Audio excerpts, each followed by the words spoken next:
Welcome back to the road. We're on part 11 of 15, so we're getting close to the end. It's in the final third of the book here. So a little bit of a shorter chapter today. I guess I'll give a content warning. This one is a little bit graphic. I know other parts of the book have been graphic, but this one I would say more so than others. So just a warning there, but as always, we'll press on, and we know that there are good things in this book regardless. Some of the darkness in it. So here we go, page 190 to page 204. When they set out again, he was very weak, and for all his speeches he'd become more faint of heart than he had been in years. Filthy with diarrhea, leaning on the bar handle of the shopping cart, he looked at the boy out of his sunken, haggard eyes. There was some new distance between them. He could feel it. In 2 days' time they came upon a country where firestorms had passed, leaving mile on mile of burn. A cake of ash in the roadway, inches deep and hard going with the cart. The blacktop underneath had buckled in the heat and then set back again. He leaned on the handle and looked down the long straightaway. The thin trees down, the waterways a gray sludge, a blackened jackstraw land.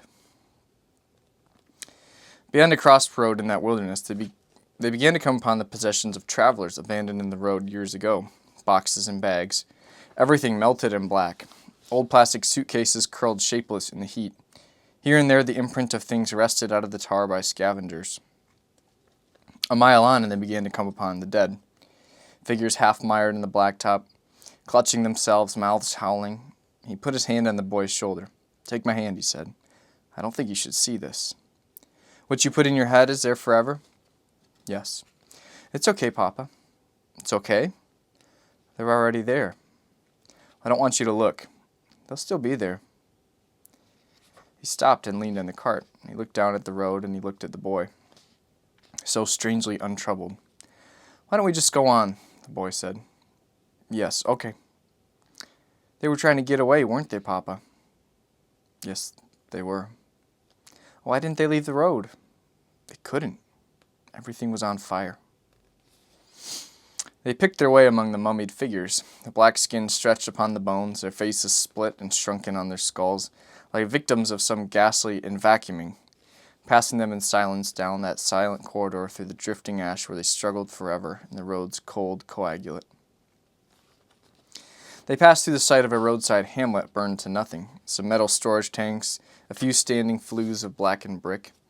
There were gray slag pools of melted glass in the ditches, and the raw light wires lay in rusting skeins for miles along the edge of the roadway. He was coughing every step of it. He saw the boy watching. He was what the boy thought about. Well, should he? They sat in the road and ate leftover skillet bread, hard as biscuit, and their last can of tuna fish. He opened a can of prunes, and they passed it between them. The boy held the tin up and drained the last of the juice, and then he sat with the tin in his lap, passed his forefinger around the inside, and put his finger in his mouth. "Don't cut your finger," the man said. "You always say that." "I know." He watched him lick the lid of the tin, with great care, like a cat licking its reflection in a glass. "Stop watching me," he said. "Okay." He folded down the lid of the can and set it in the road before him. "What?" he said. "What is it?" "Nothing." "Tell me." "I think there's someone following us." "That's what I thought." "That's what you thought?" "Yes, that's what I thought you were going to say. What do you want to do?" "I don't know." "Well, what do you think?"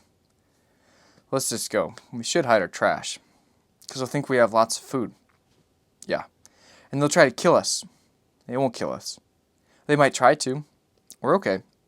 "Okay." "I think we should lay in the weeds for them. See who they are." "And how many." "And how many, yes." "Okay." "If we can get across the creek, we could go up on the bluffs there and watch the road." "Okay. We'll find a place." They rose and piled their blankets in the cart. "Get the tin," the man said. It was late into the long twilight before the road crossed the creek. They trundled over the bridge and pushed the cart out through the woods, looking for some place to leave it where it would not be seen. They stood looking back at the road in the dusk.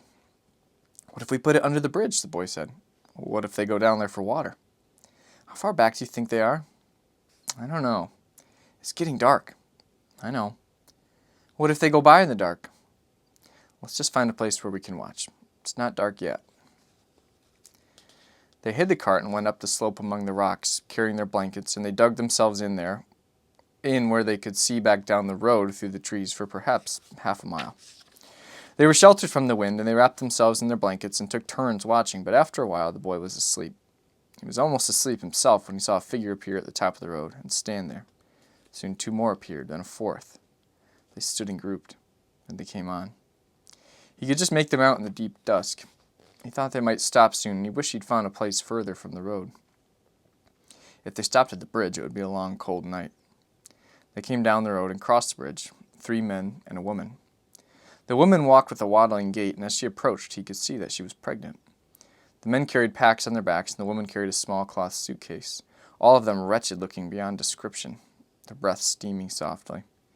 They crossed the bridge and continued on down the road and vanished one by one into the waiting darkness. It was a long night anyway. When it was light enough to see, he pulled on his shoes and rose and wrapped one of the blankets around him and walked out and stood looking at the road below. The bare iron-colored wood and the fields beyond, the corrugate shapes of some old harrow troughs still faintly visible, cotton perhaps. The boy was sleeping, and he went down to the cart and got the map and the bottle of water and a can of fruit from their small stores, and he came back and sat in the blankets and studied the map. You always think we've gone further than we have. He moved his finger. Here then. More. Here. Okay. He folded up the limp and rotting pages. Okay, he said. They sat looking out through the trees at the road.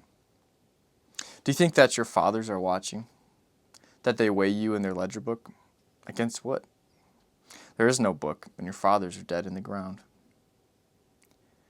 The country went from pine to live oak and pine. Magnolias, trees as dead as any. He picked up one of the heavy leaves and crushed it in his hand to powder, and let the powder sift through his fingers. On the road early the day following, they had not gone far when the boy pulled at his sleeve and they stopped and stood. A thin stem of smoke was rising out of the wood's head. They stood watching. What should we do, Papa? Maybe we should take a look. Let's just keep going. What if they're going the same way we are? So, the boy said, we're going to have them behind us. I'd like to know who it is. What if it's an army? It's just a small fire. Why don't we just wait? We can't wait. We're almost out of food. We have to keep going. They left the cart in the woods, and he checked the rotation of the rounds in the cylinder, the wooden and the true. They stood listening. The smoke stood vertically in the still air. There was no sound of any kind. The leaves were soft from the recent rains and quiet underfoot. He turned and looked at the boy, the small, dirty face wide with fear. They circled the fire at a distance, the boy holding on to his hand. He crouched and put his arm around him, and then they listened for a long time. I think they've gone, he whispered. What? I think they're gone. They probably had a lookout. It could be a trap, Papa. Okay, let's wait a while. They waited. They could see the smoke through the trees. A wind had begun to trouble the top of the spire, and the smoke shifted, and they could smell it. They could smell something cooking. Let's circle around, the man said. Can I hold your hand? Yes, of course you can. The woods were just burned trunks. There was nothing to see. I think they saw us, the man said. I think they saw us and ran away. They saw we had a gun. They left their food cooking. Yeah. Let's take a look. It's really scary, Papa. There's no one here. It's okay. They walked into the little clearing, the boy clutching his hand. They'd taken everything with them except whatever black thing was skewered over the coals. He was standing there checking the perimeter when the boy turned and buried his face against him. He looked quickly to see what had happened. What is it? He said. What is it? The boy shook his head. Oh, Papa, he said. He turned and looked again. What the boy had seen was a charred human infant, headless, gutted, and blackening on the spit. He bent and picked the boy up and started for the road with him, holding him close. I'm sorry, he whispered. I'm sorry. He didn't know if he'd ever speak again. They camped at a river, and he sat by the fire listening to the water running in the dark. It wasn't a safe place because the sound of the river masked any other, but he thought it would cheer the boy up. They ate the last of their provisions, and he sat studying the map. He measured the road with a piece of string and looked at it and measured it again. Still a long way to the coast. He didn't know what they'd find when they got there. He shuffled the sections together, put them back in the plastic bag, and sat staring into the coals. The following day, they crossed the river by a narrow iron bridge and entered an old mill town. They went through the wooden houses, but they found nothing. A man sat on a porch in his coveralls, dead for years. He looked a straw man set out to announce some holiday. They went down the long dark wall of the mill, the windows bricked up. Fine black soot raced along the street before them. Odd things scattered by the side of the road, electrical appliances, furniture, tools, things abandoned long ago by pilgrims en route to their several and collective deaths. Even a year ago, the boy might sometimes pick up something and carry it with him for a while, but he didn't do that anymore. They sat and rested and drank the last of their good water and left the plastic jerry jug standing in the road. The boy said, "If we had that little baby, it could go with us." Yes, it could. Where did they find it? He didn't answer. Could there be another one somewhere? I don't know, it's possible. I'm sorry what I said about those people. What people? Those people that got burned up, that were stuck in the road and got burned up. I don't know that you said anything bad. It wasn't bad. Can we go now? Okay. Do you want to ride in the cart? It's okay. Well, why don't you ride for a while? I don't want to. It's okay. Slow water in the flat country. The sloughs by the roadside, motionless and gray. The coastal plain rivers in leaden serpentine across the wasted farmland. They went on. Ahead in the road was a dip and a stand of cane. I think there's a bridge there, he said. Probably a creek. Can we drink the water? We don't have a choice. It won't make us sick? I don't think so. It could be dry. Can I go ahead? Yeah, of course you can. The boy set off down the road. He'd not seen him run in a long time, elbows out, flapping along in his outside tennis shoes.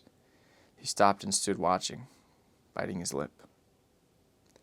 The water was little more than a seep. He could see it moving slightly where it drew down into a concrete tile under the roadway, and he spat into the water and watched to see if it would move. He got a cloth from the cart and a plastic jar, and came back, wrapped the cloth over the mouth of the jar, and sank it in the water and watched it fill. He raised it up dripping and held it to the light. It didn't look too bad. He took the cloth away and handed the jar to the boy. Go ahead, he said. The boy drank and handed it back. Drink some more. You drink some, Papa. Okay. They sat filtering the ash in the water and drinking until they could hold no more. The boy laid back in the grass. We need to go. I'm really tired. I know. He sat watching him. They had not eaten in 2 days. In 2 more they would begin to get weak. He climbed the bank through the cane to check the road, dark and black and trackless where it crossed the open country. The winds had swept the ash and dust from the surface. Rich lands at one time. No sign of life anywhere. There was no country that he knew, the names of the towns or the rivers. Come on, he said. We have to go. They slept more and more. More than once they woke, sprawled in the road like traffic victims, the sleep of death. He sat up, reaching about for the pistol. In the leaden evening, he stood leaning with his elbows in the cart handle and looking across the fields at a house perhaps a mile away.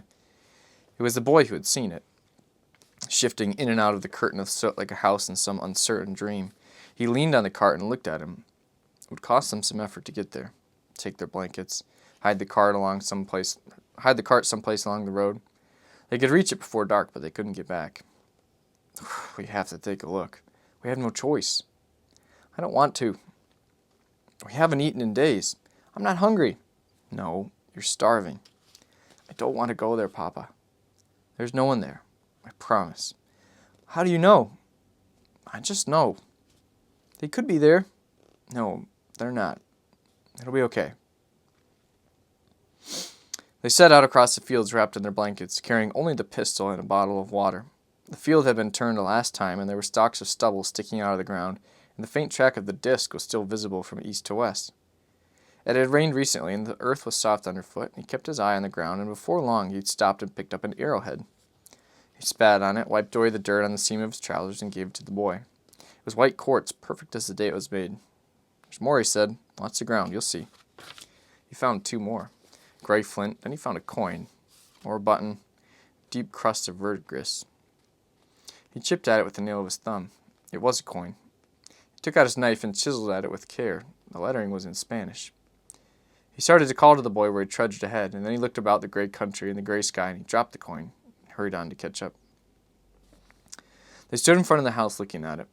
There was a gravel drive that curved away to the south, a brick loggia, double stairs that swept up the columned portico. At the rear of the house, a brick dependency that may have once been a kitchen. Beyond that, a log cabin. He started up the stairs, but the boy pulled at his sleeve. Can we wait a while? Okay, but it's getting dark. I know. Okay. They sat on the steps and looked out over the country. There's no one here, the man said. Okay. Are you still scared? Yes. We're okay. Okay.